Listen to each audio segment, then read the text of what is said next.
오늘 봉독해드린 말씀을 중심으로 말씀에 의지하여 오늘 이 예배도 하나님의 말씀에 의지해서 드려지는 시간이 되어지고 우리의 삶도 하나님의 말씀을 의지해서 살아가는 그러한 삶이 되기를 주의 이름으로 축복합니다. 그래서 이 3월 우리의 목표대로 말씀이 우리의 삶의 능력으로 살아계신 하나님을 드러내는 그러한 증거로 피어내는 시간들이 되기를 소원합니다. 사랑하는 성도 여러분, 하나님은 우리처럼 너무나도 보통의 사람들, 그렇게 크게 세상에다가 자랑할 만한 것이 없는 사람들을 통해서 지혜롭다고 힘이 있다고 자랑하는 세상을 부끄럽게 하고 세상을 구원해내는 위대한 사람들로 세워가기를 소원하고 계십니다. 할렐루야. 아멘. 여러분 어떻게 그렇게 하십니까? 오늘 그런 한 사람이 있습니다. 그는 바로 베드로입니다. 오늘 이 누가복음 5장에 나와 있는 베드로는 너무나도 보통의 사람이었습니다. 여러분 그는 갈릴리 호수를 끼고 있는 가버나움이라고 하는 그러한 고장에서 어부로서의 삶을 살고 있습니다. 그런데 그의 관한 성경을 자세히 보면 그의 부모에 대한 얘기는 나오지는 않는데 그가 장모님을 모시고 살았던 것 같아요. 또 하나는 그의 형제 안드레와 더불어서 한 배를 타면서 동업해서 함께 살아가고 있었습니다. 그러니까 그는 자기 집안의 가장, 처가집도 돌보고 형제도 돌보는 그런 아주 정말 인정이 있는 그런 보통의 사람이었습니다. 매일 똑같은 삶을 이 갈릴리 호수에서 삶의 터전을 삼아 살았습니다. 우리 한번 영상을 볼까요? 이제 이스라엘의 지도입니다. 지중해 곁에 이렇게 작은 지역의 나라가 있는데 이 동서의 길이가 불과 여기 예루살렘에서 갈릴리까지 140km. 그러면 그 위 전체를 해봐야 한 200여 킬로밖에 되지 않은 그러한 아주 작은 땅이에요. 저 위에가 갈릴리고 그 아래쪽으로 이 요단강을 건너서 아래쪽으로 내려온 곳이 사해입니다. 자, 그 다음 영상으로 볼까요? 예, 이 갈릴리 호수가 이렇게 넓기 때문에 때로는 바다라고도 불리고 민물이기 때문에 호수라고 얘기를 합니다. 이렇게 호수를 주변으로 해서 마을들이 구성이 되어 있습니다. 그 다음에요. 예, 이 호수를 끼고 여기 보면은 저기 가버나움 쪽 왼쪽 위쪽에 보면 보이죠? 저 위에 있는 헬몬산에서부터 눈이 녹아가지고 물이 흘러서 이 갈릴리 호수로 스며듭니다. 이 호수에 이 물이 또 아래로 흘러서 요단강을 이루고 있어요. 이 호수를 끼고 주변이 전부 산악지역으로 곧바로 만들어져 있습니다. 그 다음에 보겠어요? 예, 이 갈릴리 호수는 북에서부터 남까지 길이가 약 21km나 돼요. 엄청나게 길죠? 그 다음에 넓은 곳은 약 12km에서 13km 정도의 그 동서, 그리고 좁은 것은 한 8km 정도 되어지는 아주 길고 넓은 호수입니다. 그리고 또 이 호수는 지중해를 해수면으로 뒀을 때 해수면보다 낮게 220m 낮은 곳에 있어요. 그런 곳에서 사해로 흘러간 것은 사해는 그 해수면보다 무려 400m 낮은 곳에 있어요. 그러니까 만약에 이 넓게 있으니까 안 그러겠지만 뚝이 터진다 그러면 지중해 바닷물로 다 잠겨버릴 도시가 바로 이 이스라엘이라고 볼 수 있습니다. 물론 헬몬산은 2850m나 돼서 만년설이 있어요.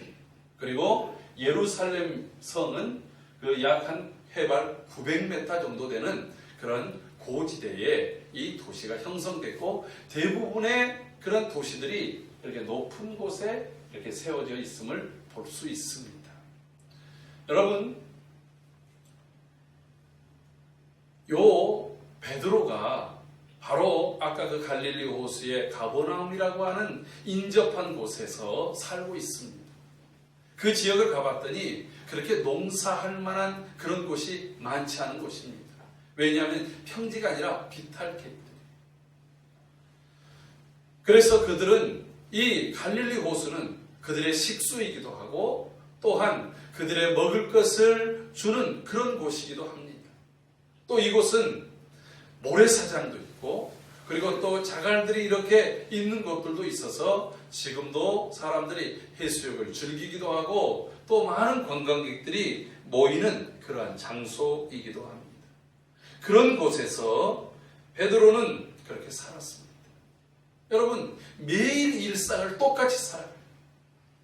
풍랑이 오지 않고 바다에서 조업할 수 있다고 한다면 매일 가서 그물을 내어 던집니다. 근데 여러분 한번 생각해 보세요. 지금으로부터 2000년 당시에 그물이 있었다라고 하는 것은 대단히 그래도 발전되어진 거예요. 저희 추자도에 가면 사당이 하나 있어요. 사당이 몇 군데 있는데 그 사당 중에서 최영 장군 사당이 있습니다. 여러분 우리나라 고려 말 때 100년간 몽골의 지배를 받잖아요. 그리고 아예 제주도는 몽골 사람들로 아주 그 지배가 커졌어요. 근데 그때 마지막 몽골의 잔재를 이렇게 전부 몰아내기 위해서 최영 장군이 해군을 거느리고 제주 탐나국을 향해서 가는데 풍랑이 너무 심해가지고 수자도에 잠깐 피항하게 된 거예요. 그곳에서 피항을 해서 있는 동안 보니까 주민들의 삶이 너무 고단한 거예요. 왜냐하면 추자도라고 하는 것이 척박한 땅에 땅덩어리도 작고 하는데 바다를 통해서 살아야 되는데 바다에서 고기를 잡는 것이 너무 원시적인 거예요. 그래서 이 최영 장군이 그물을 통해서 고기 잡는 법을 가르쳐 줬다고 해서 그래서 삶의 질이 나아져 가지고 그 이후에 사람들이 최영 장군을 기리면서 지금까지도 믿지 않는 사람들은 제사를 합니다. 그래서 명절이 되어지면 꼭 그곳에다가 제사를 하고 그렇게 또 그분의 그 덕을 기리는 그러한 풍습이 저희 고향에 있어요. 여러분 그때 당시가 우리나라의 약 900년에서 1000년대로 갈 때입니다. 그러니까 이스라엘 베드로가 살았던 시대보다 1000년 뒤의 모습이었어요. 그러니까 그 전보다 1000년 전에 그런 정도의 그 발전이 있었다라고 하는 거죠. 어쨌든 그런 기술을 가지고 식구들을 먹여 살리는 거예요. 매일이 똑같습니다.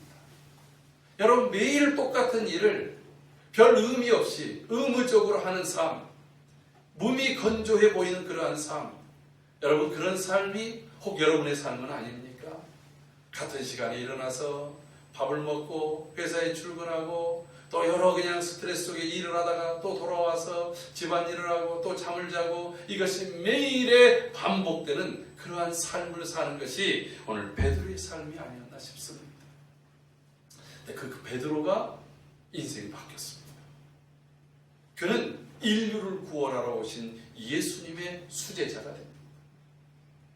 그리고 또한 예수님이 십자가에서 죽으시고 부활하시니 그리고 또한 승천하신 다음에 교회의 수장으로서 교회의 기둥같이 모든 사람들을 후원하고 격려하고 하나님의 교회와 그리고 복음을 확장하는데 가장 중추적인 역할을 했던 사도가 바로 베드로입니다. 주님께서는 그에게 천국의 열쇠를 너에게 준다. 내 믿음의 그 고백 위에 내 교회를 세우시겠다라고 주님이 축복하시며 약속했던 바로 그 사람이 베드로였습니다. 여러분 어떻게 이 베드로는 이와 같은 삶으로 변화될 수 있었겠습니까? 오늘 그것이 바로 우리에게 주시는 하나님의 말씀입니다. 오늘 하나님의 말씀을 붙들고 나아갔던 말씀이 그를 새롭게 태어나게 했고 말씀이 그를 하나님의 사람으로 만들었고 말씀이 하나님의 능력을 경험하게 했고 그 말씀이 그를 하나님의 위대한 사람으로 바꾸어 놓은 줄로 믿습니다. 사랑하는 성도 여러분, 그는 그날도 똑같이 바다에 나갔습니다. 여러분, 그래도 오랜 동안 조업을 한 사람들은 오늘 이 상태를 보면 고기가 있겠네 없겠네. 특별히 바다 사람들은 물때와 그리고 또 그 상태, 그리고 또 어떤 시기에 따라서 어떤 고기들이 오는지, 어떤 지역에 있는지 오랜 경험을 통해서 알게 되어집니다. 어디 가면 고기가 많고 어디 가면 고기가 없어, 이것을 숱한 경험을 통해서 몸에 체득되어 있어요. 그래서 그와 그의 동생 안드레와 그리고 늘 함께 이 조업을 할 때 두 사람만 끌 수 없기 때문에 마치 쌍끌이처럼 하기 위해서 요한과 야고보 그 형제들과 더불어서 함께 두 배가 이 갈릴리 호수에 나갔습니다. 그런데 그날은 다른 날과 달랐습니다. 그들이 밤새도록, 밤이 맞도록 계속해서 그물을 내렸다가 올렸다가 내렸다가 올렸다가 하는데 희한하게 피레미 새끼 한 마리가 없는 거예요. 여러분, 그들이 고기가 있을 만한 곳들을 계속해서 다녔을 것입니다. 한 군데서만 하지 않았을 거예요. 그 넓은 바다에서 자신들이 늘 이곳이 포인트야 라고 생각했던 곳들마다 가서 그물을 내리는 거예요. 근데 희한하게 이날따라 한 마리도 잡히지 않는 거예요. 여러분, 그것도 기적 아니겠어요? 아니, 최소한 그래도 아무리 못해도 기본 본전이라는 게 있잖아요. 예? 여러분, 뭐 운동선수들, 특별히 이제 이 볼링 선수들도 컨디션에 따라서 그 점수 차이가 크지만 그래도 기본적으로 아무리 안 돼도 나오는 점수가 있어서 그걸 에버리지라고 그래요. 평균타는 한다라고 하는 것이죠. 그 평균에서 좀 떨어질 수 있고 어느 날 이렇게 아주 컨디션이 좋아서 높게 나올 수도 있지만 그 평균을 갑자기 뭐 300 쳤다가 50 치고 이러지는 못한다라고 하는 거예요. 그래도 한 200을 프로 선수들 보면 한 200이라고 하는 점수를 기준으로 해서 좀 많이 올라갔다가 약간 떨어졌다가 그러지, 그것을 막 터무니없이 100 이하로 떨어진다 그러면 그게 프로가 아니잖아요. 그곳에서 참뼈가 굵었던 이 베드로, 그러니까 자기만 나가는 것이 아니라 지금 자기 형제와 그리고 또한 다른 동업자들까지의 그 삶을 책임져야 될 그 베드로가 나갔는데 허탈하게 돌아왔어. 여러분, 어부들은 고기잡이가 끝나면 아무리 고기가 잡혔든 안 잡혔든 그물을 다시 씻어내야 돼요. 거기에 걸려 있었던 여러 낙엽들이든지 기타 다른 나뭇가지든지 털어내고 그물을 정리해야 그 다음 조업을 나갈 수가 있어요. 그런데 여기는 민물이니까 덜하겠지만 저희 같은 경우는 이 바닷가이기 때문에 염분에 의해서 잘못하면 썩을 수도 있고 갖가지 그런 부분들 때문에 그물 정돈을 잘 해야 됩니다. 그물이 엉켜있으면 다음 조업을 할 수가 없습니다. 여러분 생각해 보세요. 고기가 많이 잡힌 다음에 그물 정리할 때는 피곤해도 기분이 좋잖아요. 근데 아무것도 잡지 못하고 그물 정리해야 될 때 이 어깨가 얼마나 무겁겠어요. 식구들에게 볼 면목도 없고, 아, 나 참 바보 같아. 내가 이렇게 실력이 없나. 그런 자조 섞인 그런 한숨도 나오지 않겠습니까? 그런데 그때 마침 그 시간대 예수님이 이 갈릴리 해변가로 나왔고, 그리고 또 예수님이 나오신 그 시간에 많은 사람들이 예수님을 따라 나왔어요. 예수님이 늘 전해주시던 그 말씀, 하나님의 말씀을 듣고자 함이었다고 말하고 있습니다. 1절 말씀을 보니까 무리가 몰려와서 하나님의 말씀을 들을새 예수는 게네사렛 호숫가에 서서라고 말하고 있습니다. 근데 사람들이 너무 밀려오니까 예수님께서 이렇게 둘러보고 마침 그 자리에 두 배가 있었어요. 베드로의 배와 그리고 요한과 야고보가 가지고 있는 배가 있었습니다. 베드로에게 청했습니다. 좀 배 좀 빌려달라. 그래서 배를 약간 그 물가로 띄워놓고 사람들 그럼 물 안으로는 안 올 거 아니겠어요? 설교를 하기 시작합니다. 여러분, 베드로는 그물을 계속해서 정리하면서 주님의 말씀을 듣고 있었습니다. 말씀을 다 마치고 나서 느닷없이 베드로에게 이렇게 말씀하시는 거예요. 바다 깊은 데로 가서 그물을 내려라. 그리고 고기를 잡으라는 거예요. 여러분, 베드로가 이 말을 듣고 여러분 같으면 어떻겠습니까? 주님이 지금 내가 지쳐 있습니다. 내가 하던 일들을 하지만 이게 기쁨이 없습니다. 그런데 주님께서 나에게 말씀을 다 하신 다음에 내가 했던 그 일들을 다르게 하라고 말씀하시는 거예요. 나는 최소한 이 일에 오늘 내가 실패를 하고 왔지만 이 일에 대해서 그래도 도 같은 사람이에요. 숱한 경험이 있는 거예요. 여러분, 우리의 지식이라고 하는 것이 내가 그동안 오랫동안 축적되어졌던 경험, 내가 익숙했던 그런 것들이 하나의 지식 아닙니까? 여러분, 그것을 누가 따라가겠습니까? 초밥을 만드는 다리는 숱하게 집어보면서 한 번 딱 밥알을 집으면 그 밥알 개수가 거의 오차가 없어요. 떡국을 써는 한석봉의 어머니는 불을 꺼도 똑같은 규격으로 똑같이 썰어간다라고 하는 거예요. 그게 오랜 경험을 통해서 만들어진 것 아니겠습니까? 그런데 주님은 목수 출신이에요. 자신들도 어느 정도 주님에 대해서 알고 있습니다. 주님은 바닷가에서 한 번도 고기를 잡아본 사람이 없는 분이시지 않습니까? 그런 분이 그렇게 얘기를 할 때 좀 우라통 터지지 않겠습니까? 그런데 오늘 베드로의 반응은 이렇게 말합니다. 선생님, 우리들이 밤이 새도록 수고하였으되 쉬지 않았어요. 그냥 입다금씩 던진 게 아닙니다. 수고했다는 말은 계속해서 반복적으로 포기하지 않고 노력했다고 하는 거예요. 시도했다는 거예요. 그렇게 수고를 했는데 잡은 것이 없지만 지금 선생님의 말씀을 의지해서 내가 그물을 내리겠습니다. 그리고 그 배를 다시 타고 안드레와 더불어서 나가서 아주 좀 깊은 곳에다가 그물을 확 던지는 거예요. 여러분, 그 과정을 모든 무리들이 보고 있습니다. 그들은 다 주님의 말씀을 듣기 위해서 있습니다. 그런데 여러분, 똑같이 주님의 말씀을 듣지만 그 말씀이 나의 말씀이 되고 나에게 능력이 되고 나에게 권세가 되고 나를 바꿔서 보통의 사람을 위대한 사람으로 만드는 것은 모두의 것은 아니라고 하는 거예요. 어떻게 베드로에게는 이런 일이 있을 수 있었겠습니까? 어떻게 이렇게 할 수 있었을까요? 궁금하지 않습니까? 여러분, 마가복음에 보면 예수님이 베드로를 부르시기 전에 베드로의 장모가 열병에 걸려 있었어요. 여러분, 더운 지역에서는 열병에 걸린다는 것은 곧 죽을 수 있다라고 하는 아주 위급한 질병입니다. 그런데 예수님께서 베드로의 장모에게 안수해서 기도해가지고 열병이 떠나가고 그 저녁에 예수님을 직접 수종드는 그런 일들이 있었어요. 베드로는 저분이 뭔가 다르신 분이라고 하는 것을 알고 있었습니다. 그런 경험이 있어도 주님이 아직 그때 베드로를 부른 것은 아니었습니다. 그리고 이 아침, 내가 철저하게 실패해온 그 아침에 주님을 만났는데 주님께서 자기 배를 청해서, 왜? 청할 때 자기 장모한테 해준 일이 있으니까 배 빌려줄 수 있겠지요. 그리고 그물을 씻으면서 정리하면서 주님의 말씀을 듣는 거예요.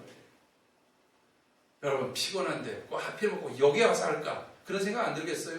여러분들이 뭔가 일을 집중하는데 그 여기 와가지고서 그렇게 하면 이게 지금 할 수도 없고 안 할 수도 없고 하기는 해야겠는데 얼마나 방해되고, 그리고 또 사람들이 또 많으니까 얼마나 또 좀 뭔가 이 관심 받고 있는 것이 낯이 좀 뜨거워지겠습니까?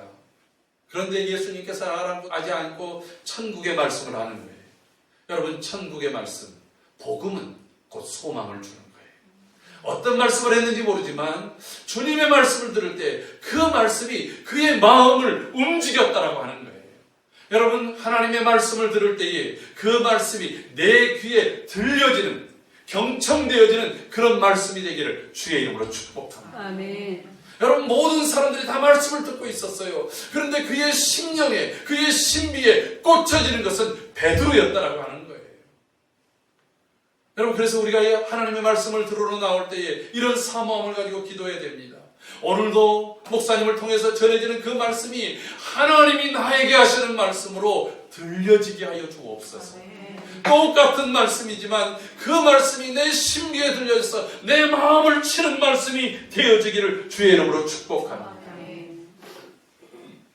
우리의 모든 것들을 하시는 주님께서 베드로를 향해서 그래서 지금 그걸 던진 거예요. 깊은 곳에 가서 그물. 천국의 말씀, 하나님에 대해서 말할 때에 하나님, 내가 하나님을 만나기를 원해요. 내가 하나님을 경험하기를 원해요. 살아계신 하나님을 알기를 원해요. 타고로가 나무에게 말할 때, 하나님에 대해서 내게 말해다오 할 때 나무는 꽃을 피우면서 하나님을 말씀했다고 한다면, 주님께서는 이 밤새 고기를 잡았던 베드로, 한 마리도 잡지 못했던 베드로에게는, 그래, 네가 평소에 하지 않았던 그 깊은 곳에 가서, 왜 전에는 그곳에 던져봤더니 고기가 안 잡혀요. 그 깊은 곳에 내릴 때 그물을 어디까지 가야 될지를 몰라요. 그런데 오늘 깊은 곳에, 네가 해보지 않은 곳에 내 말을 의지해서 내가 전해주는 그 말을 믿음으로 한번 던져봐라는 거예요. 여러분, 그 말이 베드로의 마음을 움직였다라고 하는 거예요. 여러분, 때로는 주님이 내가 알고 있는 지식과는 달라요. 내 경험과는 달라요. 요즘에는 옛날 어른들의 경험대로 바다에 갔다가는 큰일 납니다. 왜냐하면 첫째는 이 물의 온도 상승이 달라졌어요. 해류가 달라졌습니다. 그래서 과거에는 저 추운 곳에 나던 그 고기들이 남쪽에서 잡혀요. 지금 우리나라 전국의 약 한 70% 정도의 조기를 추자도 해협에서 잡습니다. 과거에는 저 연평도, 백령도, 이 대청도 이쪽 서해안에서 잡히던 조기들이 거기에 이제 물이 온도 상승 이런 것으로 인해서 얘네들이 내려왔어요. 추자도로 내려왔습니다. 그래가지고 그쪽에서 잡혀요. 근데 여러분, 옛날에 이쪽에서 많이 잡았으니 거기다 그물 내렸다가는 사고 날 수 있습니다. 그래서 요즘에는 어군 탐지기라고, 이 물고기들이 어디 있는가, 굉장히 고가의 장비입니다. 그런데 얼마 전에 추자도에서 고기잡이 하는 그 배를 봤더니 어군 탐지기도 요즘에는 뭐 2대씩 나요. 그래서 더 자세히, 여러분 쉽게 예를 들어서 내가 맨날 경험으로 지금 배탈이 났나? 배가 살살 아프면 배탈인가?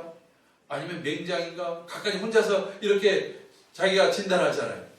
그러다가 엑스레이를 찍어보죠.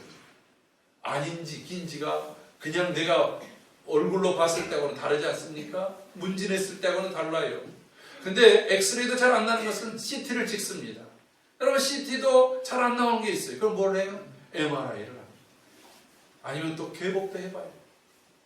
여러분, 이런 것들이 요즘에는 기술입니다. 과학입니다. 근데 지금 주님께서 하시는 말씀은 전혀 논리에도 받지 않아요. 그분의 경험도 없어요. 그분이 해양 학자도 아닙니다.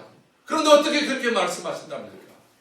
그럼에도 불구하고 그분의 말씀이 마태복음 7장 끝에 보면 권위가 있어서 어떤 권위를 주었던 서기관이나 어떤 전문가들의 말과 같지 않고 내가 마음으로 움직이고 끌려가는 그러한 역사가 있는 거예요.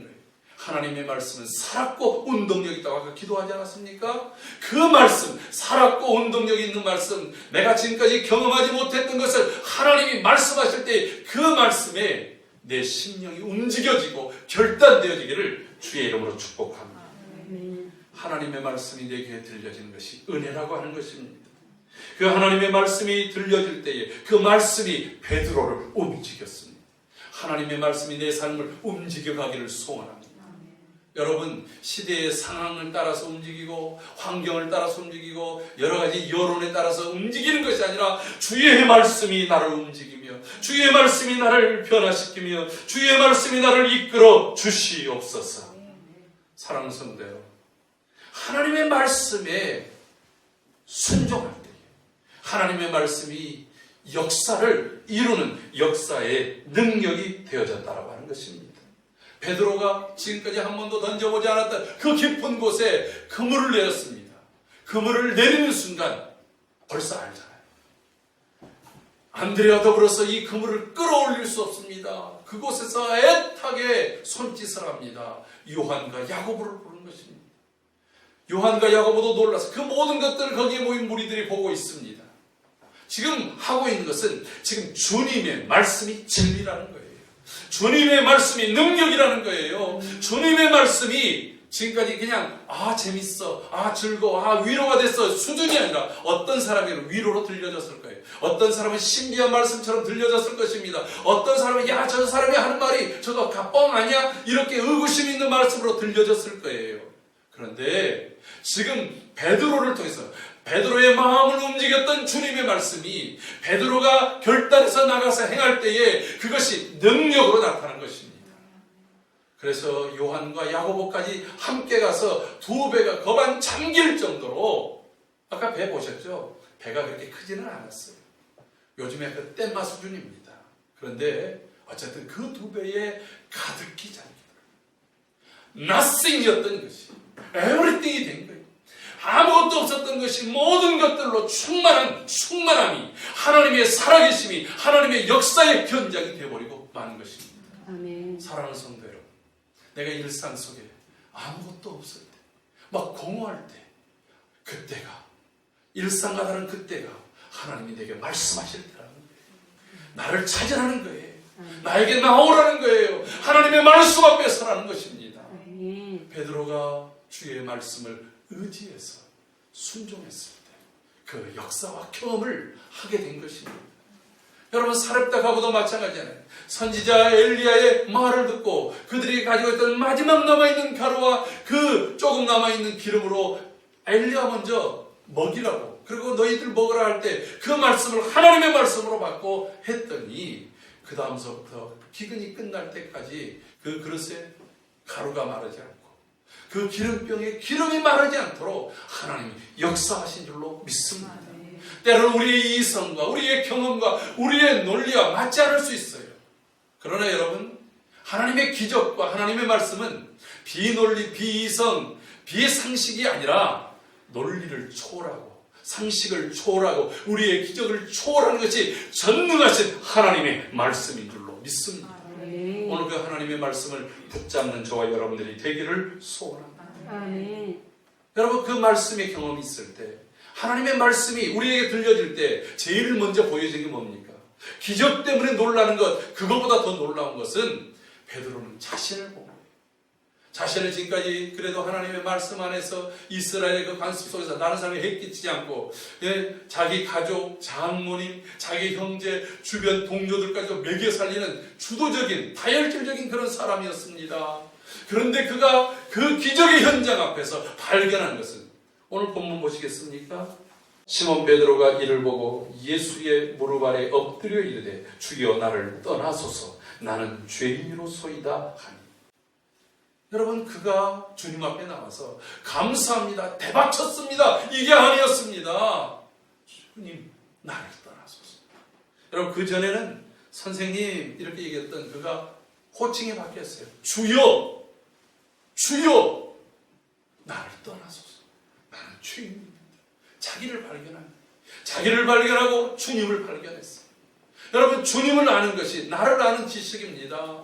살아계신 주님, 전능하신 주님을 발견할 때 곧 그 앞에서 내가 죄인이고 내가 어찌할 수 없는 존재임을 고백한다라고 하는 거예요. 여러분, 그때 주님이 다시 말씀하셨습니다. 이제부터는 내가 사람을 취하리, 사람을 낚는 어부가 되게 하리라. 여러분, 이 말씀에 베드로가 즉각적으로 반응했습니다. 베드로를 육지에 대고 모든 것을 내려놓고 모든 것들을 과감하게 포기하고 주님을 따랐습니다. 할렐루야. 보통의 사람이 위대한 사람으로 변화된 거예요. 하나님의 말씀, 주님의 말씀을 따랐을 때에 주님의 말씀이 들려지고 주님의 말씀이 그 들려진 대로 그가 몸을 움직이고 주님의 말씀에 따라 결단할 때에 그의 인생이 바뀌었고 그는 기적의 사람이 됐고, 그리고 그는 많은 사람들을 주님의 말씀대로 구원하는, 그래서 그의 설교 한마디를 통해서 3,000명이 5,000명이 더 많은 사람들이 주께로 돌아왔을 뿐만 아니라 예루살렘 교회와 초대교회의 가장 중추적인 기둥의 역할을 하는 사람으로 변화된 줄로 믿습니다. 아멘. 사랑하는 성도 여러분, 오늘 우리에게는 주님이 무슨 말씀을 하는 거예요? 똑같은 일상 속에서 별 의미 없이 이대로 하루하루 나이들을 차고 가는 이때에 오늘 우리를 통해서 새로운 생명을 취하는 사람으로, 이 코로나 이후에 정말 더 교회가 어려워질 그때에 예수의 생명, 예수 안에 생명이 있고 능력이 있고 권세가 있음을 드러낼 자들로 우리를 준비시키는 줄로 믿습니다. 아멘. 세상의 소리에 귀를 닫고 세상의 경험을 내려놓고 주님이 말씀하신 것을 따르겠습니다. 주여, 오늘도 우리에게 말씀하여 주시고 그 말씀이 진리입니다. 그 말씀이 생명입니다. 그 말씀이 주의 기적입니다. 그 기적을 이루어가는 저와 여러분의 삶이 되기를 주의 이름으로 축복합니다. 아멘.